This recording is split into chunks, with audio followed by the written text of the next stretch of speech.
Hi అండి అందరికీ. ఇలా మంచి కొబ్బరి లూజ్ చేసుకుందామా? మా ఇంట్లో కొబ్బరి తినేవాళ్ళు ఎవరు లేరండి, అందుకని కొబ్బరి లూజ్ చేసుకుందాం. ఎలా చేసుకోవాలో ఏంటో వీడియోలోకి వెళ్ళిపోదాం లేట్ చేయకుండా. వాటి కోసమే నేను ఇగోండి 3 కొబ్బరి చిప్పలు తీసుకున్నాను. ఇది చిన్నదిలేండి, ఈ 2 పెద్ద చిప్పలు, మొత్తం 3 చిప్పలు తీసుకున్నాను. ఇవి శుభ్రంగా తీసుకొని కడుక్కొని ముక్కలు కట్ చేసుకుందాం. అవి ఎలా చేసుకోవాలో ఏంటో ముక్కలు కట్ చేసాక మిగతా చూపించేస్తాను. ఇలా కట్ చేసుకున్నాను. కట్ చేసుకొని మొత్తం జార్లో వేసుకున్నాను. దీన్ని మనం మెత్తగా కాకుండా మరీ పొలుగ్గా కాకుండా ఒక రకంగా చేసుకుందాం. వచ్చేయండి. వేసుకున్నాను నేను, చూసారా ఎలా ఉందో? ఇంక ఇలా వేసుకుంటే చాలు, మరీ మెత్తగా అవసరం లేదు. ఇంకా బెల్లం అండి, ఇదిగో 1/2 కేజీ తీసుకున్నాను, అంటే 1/2 కేజీ తీసుకున్నాను. దీంట్లో 1/4 కేజీ వేస్తానండి, 3 కదా కొబ్బరి చిప్పలు, మరి స్వీట్ ఎక్కువగా ఉన్నా తినలేరు, అందుకని సగం తీసేస్తాను. దాంట్లో చూడండి పగలగొట్టే కదా, దీంట్లో ఒక 1/2 కేజీ తీసి, అదేనండి 1/2 కేజీ 1/2 కేజీ తీసుకున్నా కాబట్టి సగం తీసి పక్కన పెట్టేస్తాను. ఇదిగో ఇంకా సగమే ఉంది దాంట్లో, ఈ సగం పక్కన తీసేసాను, ఇంకా అవసరం లేదండి. ఒక 1/4 కేజీ సరిపోతుంది. ఇదిగో ఇది నలగొట్టేసుకుందాం కదా. ఇంకా ఒక చుక్క నీళ్ళు పోసుకుందాం. వచ్చేయండి. ఒక చుక్క వాటర్ పోసుకుందాం, మరిన్ని అవసరం లేదు, చాలు. కరుగుతుంది బెల్లం, కరిగిందా చూద్దాం. బెల్లం కరిగితే చాలు, మనకి పాకం బోకం వచ్చే అవసరం లేదు. ఇదిగో వేసేస్తున్నాను. దీంట్లోనే యాలకులు వేసానండి, అది మిస్ అయింది, ఒకసారి అది చూసుకోండి. మొత్తం వేసుకున్నాం కదా, గెరటి పెట్టి హైలో మట్టి పెట్టొద్దండి, మీడియంగా పెట్టుకొని చేసుకోండి. నిజంగా అండి కొబ్బరి బెల్లము చాలా మంచిది ఆరోగ్యానికి. మనం ఇప్పుడు కొత్తగా ఫ్యాషన్లు వచ్చి ఆ కురుకురే ఈ కురుకురే తింటున్నాం, కానీ ఒక్కసారి ఇలా ట్రై చేయండి. యాలుక్కాయలు వేసానండి, అది మిస్ అయింది, అది ఒకసారి చూసుకొని వేసుకోండి. ఇంకా బాగా ఉడకనిద్దాము.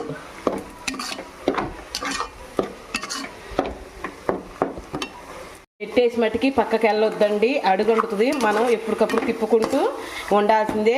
బెల్లంతో చేసుకునే వాళ్ళు బెల్లంతో చేసుకోండి, బెల్లం ఆరోగ్యానికి మంచిదని చెప్పాను. ఇదిగోండి, కానీ పక్కకు మట్టికి అస్సలు వెళ్ళొద్దు, ఎందుకంటే అడుగంటుతుందండి. మనం తిప్పుకుంటూ ఉండాలి, అట్టని మరి తిప్పుకుంటూ ఉండమని చెప్పను. మధ్య మధ్యలో తిప్పుకుంటూ హైలో మట్టి పెట్టుకోకుండా సిమ్లో పెట్టుకోకుండా మీడియంగా పెట్టుకోండి. ఇంకా కొంచెంసేపు చూద్దాం. అండి చూసారా, కలర్ కొంచెం చేంజ్ అయింది, ఇంకొక్కరుగా ఉండాలండి, కానీ మనం దగ్గర ఉండి తిప్పుకోవాలి, అదొక్కరు గమనించండి. ఇదిగో కలర్ చూడండి చక్కగా వస్తుందో, బెల్లం కదండి, బాగా మంచి కలర్ వస్తుంది. మనం చూపిస్తాను అది ఎప్పుడు తీయాలో ఏంటో. అబ్బాయి ఏమో ముద్దలు చేయమంటున్నాడు, ఏది వీలుగా ఉంటే అది చేస్తానండి. అబ్బాయి ఏమో అమ్మ కొబ్బరి ఉండల్లా చేయవా అన్నాడు. చూద్దాము, కొద్దిగా అది కొద్దిగా అది చేద్దామని మాడకుండా మట్టికి తిప్పుకుంటున్నాండి, ఎందుకంటే అడుగంటుతుందండి, బెల్లం కదా ఎమ్మటే అడుగంటుతుంది, అందుకని చదువుతున్నాను. ఇంకాసేపు ఉండాలి, రాలేదు ఇంకా అండి. దానికి కొంచెం నెయ్యి వేస్తాము, నెయ్యి వేసి పలసగా దాము రాసుకుందాం. అలా సరే, ఎంత చక్కగా రెడీ అయిందో మనకి. కొంచెం నెయ్యి వేసుకుందామండి, దాంట్లో కలర్ చూడ ఎంత బాగా వచ్చిందో. కొంచెం నెయ్యి వేసుకుందాం, కొంచెం నెయ్యి తడి చేసుకొని చూపి విన్నారు కదండి. ఇదిగో నెయ్యి తడి చేసుకున్న చేతికి కాలిపోతుంది, ముద్దకు వస్తే చాలండి. అబ్బాయి ముద్ద అడిగాడు, చెక్కకైతే ఇంకొకరు ఉండాలి. అదిగోండి చూసారా,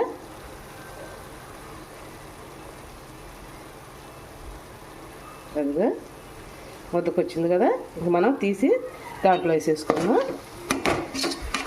ప్లేట్లో తీసి ప్లేట్లో వేసుకుందామండి. తీసేసుకున్నాను, ప్లేట్లో వేసేసుకున్నాను. ఇది శుభ్రంగా పలసగా అనుకుందామండి. చల్లారాకే ముద్దలు కట్టుకుందాం, ముద్దలు చూపించేస్తాను. అబ్బాయి ముద్దలు అడిగాడని, లేకపోతే ఇది మామూలుగానే కొబ్బరి లూజ్ చేసేదాన్ని, వాడు ముద్దలు అడిగాడమ్మా ముద్దలు చేయవా బాగుంటాయి అని, అందుకని ముద్దలకి రెడీ చేసుకుంటున్నాను. కొద్ది చల్లారాలండి, బాగా చల్లారాక ఆ ముద్దలు ఏందో మీకు చూపించేస్తాను. కొద్ది చల్లారిని ఓకే అండి. ఆరిపోయింది, మనకి బాగా చల్లగా ఆరిపోయింది. ఇంక మనం ముద్దలు కట్టుకుందామండి. చాలా బాగుంది, క్రిస్పీగా. చేతికి కొంచెం ఆయిల్ కానీ నేను తడి ఆయిల్ కాదండి నెయ్యి చేసుకోండి, కమ్మని వాసన వస్తుంది, మంచి స్మెల్ వస్తుంది.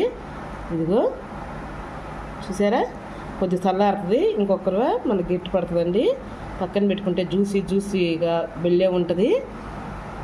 ఒక నిమిషం తీసి పక్కన పెట్టేసుకుందాం ప్లేట్లో.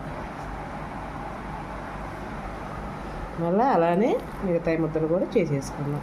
మీడియం సైజ్ చేసుకోండి, మీ ఇష్టం అండి, మీరు తినేదాన్ని బట్టి. నేనైతే చిన్న ముద్దలు చేస్తున్నాను, ఎందుకంటే పిల్లలకి బాగా చేతికి ఈగానే 2 సార్లుగా 3 సార్లుగా తింటారు. మన పెద్దవాళ్ళు అయితే ఒకసారి లడ్డు వెళ్ళిపోతుంది నోట్లోకి.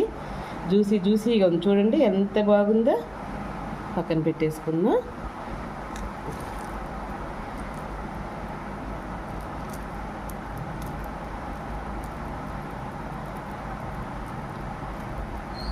ఎంత ఆరోగ్యానికి మంచిదో తెలుసా మనకి లడ్డూలు.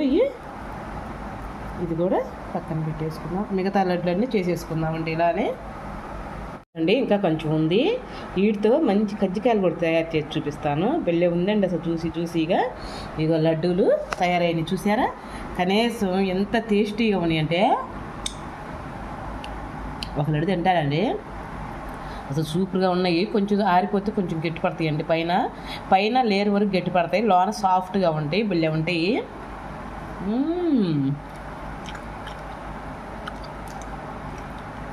నిజంగా అండి చాలా చాలా బాగున్నాయి, మంచి జ్యూసీగా ఉంది. మీకు కనుక వీడియో నచ్చితే ఒక లైక్ చేసి ఒక కామెంట్ చేయరా. రేపు మంచి వీడియోతో మీ ముందరకు వచ్చేస్తాను. అంతవరకు బాయ్ అండి.